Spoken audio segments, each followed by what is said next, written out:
Salut, c'est Trado, je suis content de vous retrouver pour la mise à jour de l'analyse technique de l'or, de l'argent, du platine et du palladium pour tous ceux qui veulent investir pour le long terme en métaux physiques. C'est pas que ce soit interdit aux autres, mais ça reste quand même plus orienté pour les investisseurs et les accumulateurs de long terme. Et nous allons commencer comme il se doit par les actualités. Je vais aller assez vite parce que j'aimerais vous montrer quelque chose d'assez intéressant. Le seul article que j'exposerai aujourd'hui est un article très intéressant qui nous vient du site du Nasdaq. Et le site du Nasdaq explique pourquoi eh bien 2022 pourrait bien être beaucoup plus favorable alors que 2021. Alors que 2021 n'était pas très bon, on le sait. Alors pour plusieurs raisons que je vous laisserai découvrir. Mais tout d'abord, vous voyez qu'il y a toujours des banques, des institutions qui sont favorables et qui pourraient effectivement déclencher des regains d'affection, notamment Commerzbank, hein, qui prend le contre-pied en fait de ce que dit par exemple eh bien JP Morgan, hein. Et l'idée c'est que tout d'abord ce qui a pénalisé l'or, c'est le fait que cette année, on s'attendait à ce que les banques centrales, notamment la Banque centrale américaine, réduisent son soutien à l'économie, ce qui aurait été bon pour le dollar et donc mauvais pour l'or. Mais si effectivement l'or a tendance à faire moins bien lorsque les taux d'intérêt augmentent, c'est surtout les taux d'intérêt réels qui comptent. Or, les taux d'intérêt vont bien augmenter, c'est sûr, mais lorsqu'on regarde les taux d'intérêt réels, c'est-à-dire le taux d'intérêt moins l'inflation, bref, le taux d'intérêt tel qu'il est vraiment en tenant compte du pouvoir d'achat, eh bien les taux d'intérêt vont rester encore très très faibles. On pense bien qu'avec une inflation qui est actuellement à 6-7%, flashé à 6,8% en novembre, eh bien il faudrait que les taux montent encore énormément pour qu'on arrive à des taux d'intérêt réels véritablement qui augmentent. Et là, c'est plutôt le contraire. Les taux d'intérêt sont même négatifs, hein, sur beaucoup de segments et dans pas mal de pays. Donc, le jour où les investisseurs comprendront que ce n'est pas les taux d'intérêt qu'il faut regarder, mais les taux d'intérêt réels, il risque d'y avoir des mouvements de foule pour l'or. Il y a d'autres éléments que je vous laisse regarder, notamment le fait que les marchés pour l'instant sont assez survalorisés pour beaucoup d'investisseurs, les marchés à actions, et que cela appelle une correction en ce sens que les marchés des métaux précieux, eux, ont subi un mouvement assez négatif, augmentant donc le potentiel d'appréciation de l'or par rapport aux actions. Je fais vite, j'arrête tout de suite. Je voudrais vous montrer autre chose, c'est ce graphe. Alors ce graphe, c'est un graphe qui met en relation en vert, vous avez l'or libellé en euros, et on va regarder ce que ça a donné par rapport aux actions. L'or libellé en euros, et en bleu là vous avez le CAC 40. Okay, parce que souvent on dit ouais mais regardez ce qu'a fait l'or cette année par rapport au CAC 40, valait mieux simplement acheter des actions. Ok, on va voir.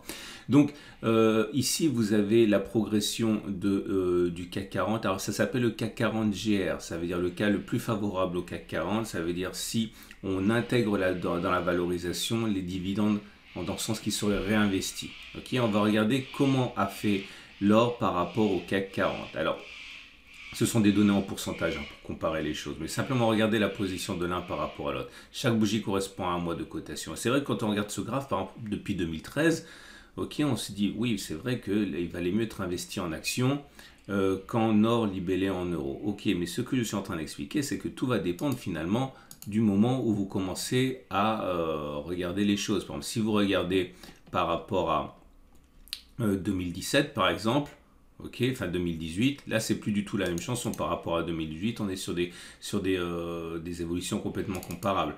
Après c'est vrai que là, si on regarde depuis 2019, l'or a fait mieux, ok, et ainsi de suite. Alors là actuellement on se dit effectivement que pour 2021 c'est quand même pas la fête, puisque voilà, si on regarde 2021, on voit bien que la progression du CAC qui a fait une année exceptionnelle est bien plus importante. Mais si on continue à remonter comme ça, ok, quand on regarde par exemple ce qui s'est passé depuis le début des années 2000, par rapport à 2008, la première crise des subprimes, enfin la crise des subprimes, vous voyez bien que la progression, il valait mieux être investi en or qu'en CAC 40. Si on regarde au début des années 2000, par exemple, 2001, regardez, il n'y a pas photo. L'or surperforme allègrement le CAC avec les dividendes réinvestis. Ce que je suis en train de vous dire, c'est que quand on investit dans l'or, okay, il ne faut pas regarder ce qui se passe sur un an. Il ne faut même pas regarder ce qui se passe sur 2 ans.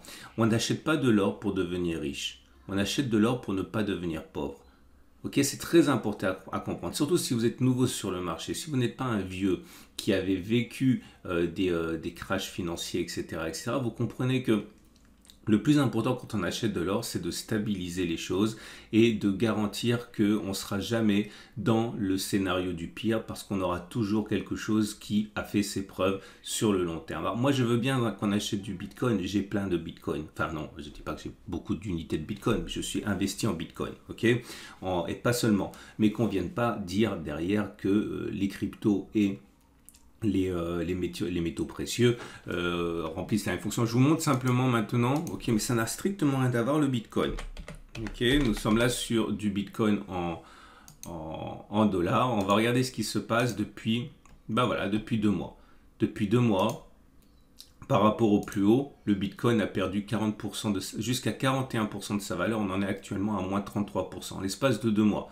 Okay, donc, quand on va acheter des cryptos et qu'on se dit que c'est une alternative à l'or, et encore une fois, j'en ai des cryptos, ça n'a pas de sens. Ok, il faut en avoir naturellement des cryptos, je pense. Enfin, non, c'est pas moi qui le dis, beaucoup disent qu'il faut en avoir, mais voilà, ce n'est pas du tout la même fonction. Donc, je le répète, achetez de l'or si vous y croyez, achetez des pièces, mettez-les où vous voulez, chez au coffre ou chez quelqu'un d'autre, et oubliez ce que ça fait à court terme parce que ce n'est pas fait pour ça. Voilà. On passe maintenant aux analyses qui nous intéressent davantage, à savoir l'or qui est libellé en euros. Alors je me remets en données journalières. J'enlève la comparaison avec le CAC 40 qui ne nous intéresse pas. Et voilà. Alors pour l'or libellé en euros, regardez comme c'est clair. Hein. On avait un support ici à 1560-1567 euros ici.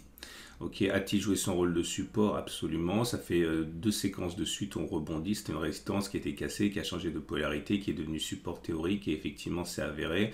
J'avais expliqué que les 1500-1567 euros étaient une zone d'accumulation rationnelle. Je continue à le dire jusqu'à preuve du contraire, hein, puisqu'on rebondit dessus. La tendance de long terme est haussière en au-dessus de la moyenne mobile à 200 qui monte. La tendance de fond est haussière en au-dessus de la M50 qui monte. Et la tendance générale est plutôt neutre, puisqu'on est au-dessus de la M20, mais elle descend. Pour l'or libellé en dollars, ça nous donne la chose suivante.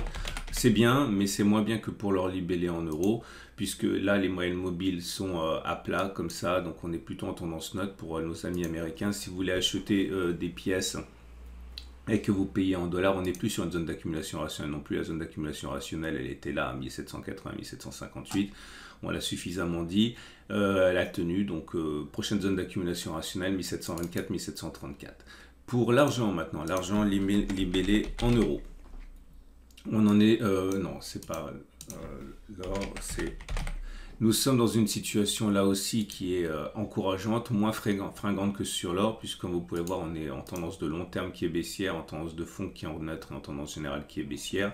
Mais les supports sont là pour être respectés en général et c'est ce qui se passe ici. On était sur une zone d'accumulation rationnelle 19,4, 19,7.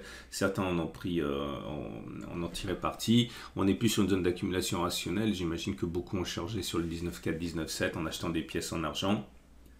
Et si on y retourne, ça sera une zone d'accumulation rationnelle également.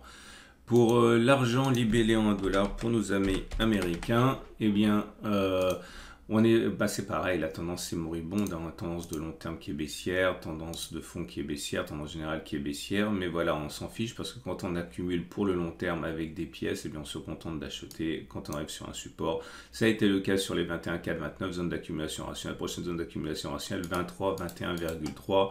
Et pour les autres métaux précieux, les platinoïdes, commençons par le platine en dollars. Donc on était en zone d'accumulation rationnelle, on le savait, hein, c'est le support majeur des 943-908. Certains ont acheté, beaucoup ont acheté à mon avis, ils ont bien fait. Si on casse ça, et bien prochain support majeur 838-862. Attention à éviter d'acheter aux alentours de 955-967, c'est une zone de résistance, hein, qui risque de renvoyer les cours vers le bas. Par contre, on est bien actuellement dans la zone grise, là, dans une zone d'accumulation rationnelle.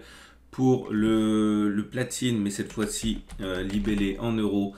Alors, C'est un sacré contre-pied ici parce que bon, je vous avoue franchement que ça n'a pas fonctionné. Vous savez bien que mes zones de support fonctionnent plus souvent qu'elles n'échouent, mais là ça n'a pas du tout fonctionné. On a rebondi au milieu de nulle part, sans doute par sympathie avec le platine en dollars. Hein. Alors, le platine en dollars a monté, donc le platine en euros a monté aussi.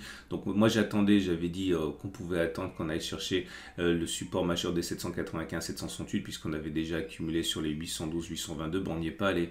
Alors je ne sais pas si on va y aller ou pas, ça va dépendre aussi de l'or du platine en dollars.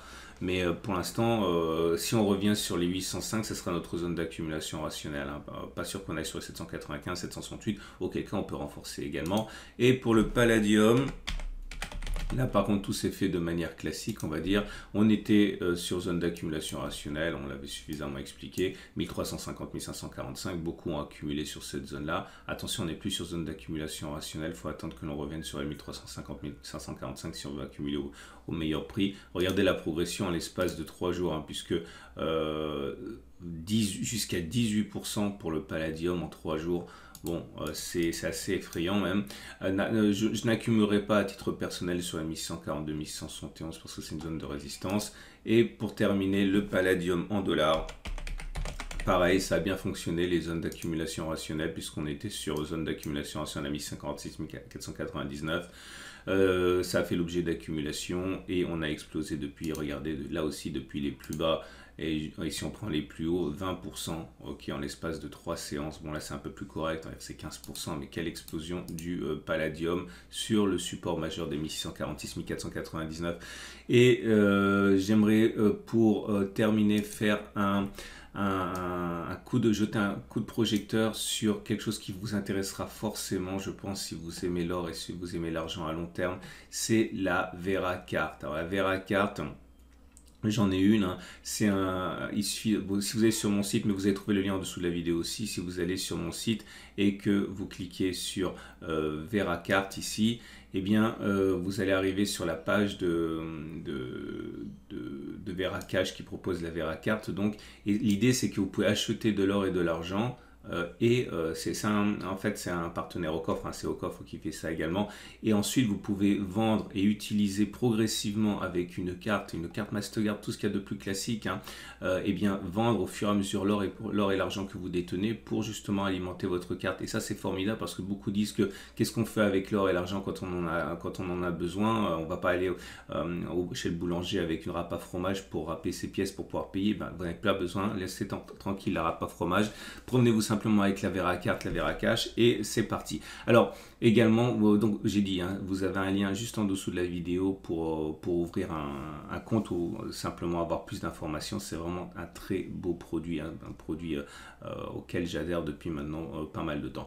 C'était une excellente journée et j'espère que ce petit exposé sur l'or à long terme vous aura remis les idées un peu plus optimistes pour la suite. Voilà, à mercredi pour la mise à jour. Si vous découvrez ce format, n'oubliez pas que c'est 2 fois par semaine la mise à jour. Abonnez-vous, ça me fait toujours plaisir d'avoir de nouveaux membres. Et likez bien sûr si vous trouvez que ça mérite d'être liké. À mercredi pour la mise à jour.